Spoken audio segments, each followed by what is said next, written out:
welcome to a special edition of Education Matters, part of our conversation on school security. With me is Police Chief Chris Wagner from the Denville Township Police Department, and also Steve Forte, who's the superintendent here in Denville.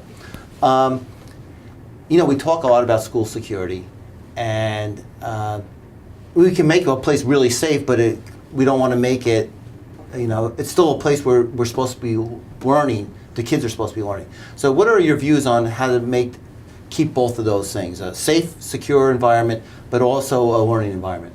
A lot of people talk about how they don't want to make their schools like prisons or jails, and I would agree with them 100%. And we take school safety and security really seriously, and we spend a lot of time working on it. And the analogy that I've been using lately is we don't want our schools to be like prisons. We don't want them to have razor wire outside and 8 or 10 foot fences around them. Instead, I'd like to say that we'd like our schools to be like castles. Castles are fortified, generally built up on a hill with some protection, maybe with a moat or a gate around it, and they're very safe, but the people that live inside live in comfort and security, and I think schools should be like that. It should be a comfortable place for students to go, where they're comfortable learning, but where we have a high degree of confidence that we know that building is safe and we can secure it. And I think you said earlier in another interview that you're not really trained in law enforcement. You're a trained educator. Right. So do you feel you're accomplishing that, keep that learning environment? Because schools, when they were designed 20 years ago, probably had more entrances and exits than any other building. Right. So we do have a lot of entrances and exits, and we can't possibly have someone standing at each one. But what we do is we work a lot on the behavior of our students and staff and get the buy-in from them to make sure that they understand that it's important that the doors stay locked. Not to put a rock in there to keep the door open because it's convenient to get in and out. So those kinds of things are the areas that we've just worked with the behavior side of security over the years. And I feel like we've done a good job with it. I don't know if it always works every single time, but I think it's something that we always work on and try to get better at. And I understand in Denville there are some cameras that you use too. And what's the purpose behind those? So the schools, the K-8 district, actually all of the schools, the Catholic High School, Morris Knolls High School, the School of Technology, all have surveillance cameras in different places throughout the schools, and we have the ability to view those cameras in the event we need to.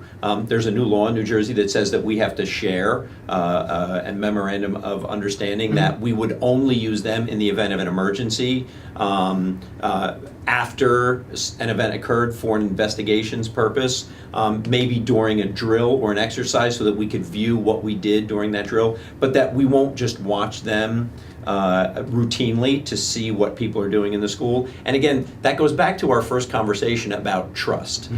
The school and the staff, they want to know that they trust the police, that we're doing the right thing, and that we're not acting like Big Brother, but we're using those security cameras in the event we need to for the right purposes. I mean, you probably don't have much time to watch those things 24/7 as a small police department anyway. Yeah, and as a matter of fact, I've never had an opportunity to just sit and stare at a video camera. I don't have any time for that. Right? I probably should have mentioned this. The two of you, when you do put out an announcement about school security, it's usually signed by both the superintendent and the chief of police. Is that correct?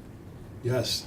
I always feel like it's very important to come across with a message that's a team message that shows that the two of us are working. It's not even just me and Chris working. It's our organization and their organization all working as one. And when we put those messages out to the community, we feel like it gives everybody a better sense of security. That wow, these two groups are really working together to help prevent tragedies from happening in our town. And one final part. We have kids who sometimes are just a little bit lost. Maybe they're putting signals out that they're going to cause harm to either someone else or maybe even to themselves. How do you deal with that in the school district? That's really important because I think it's the way to prevent some things from happening rather than reacting from things that happen. What we did was we developed a strong partnership with St. Clair's Behavioral Health, which happens to be right in Denville. They came in and provided a training for our staff on things that they could look for, some triggers. And what we did with that was we've created a system where if there's a student in crisis, there's a way for the person to have a threat assessment. The threat assessment is done in-house first, and if it gets to the level where we feel like he needs to go out, he or she needs to go out, we send them over to St. Clair's, and St. Clair's does their review of them, and whether or not the child's okay to come back to school is determined by them. If they're not okay, we continue support. Even if they are okay and they come back, they have to have supports in the school too.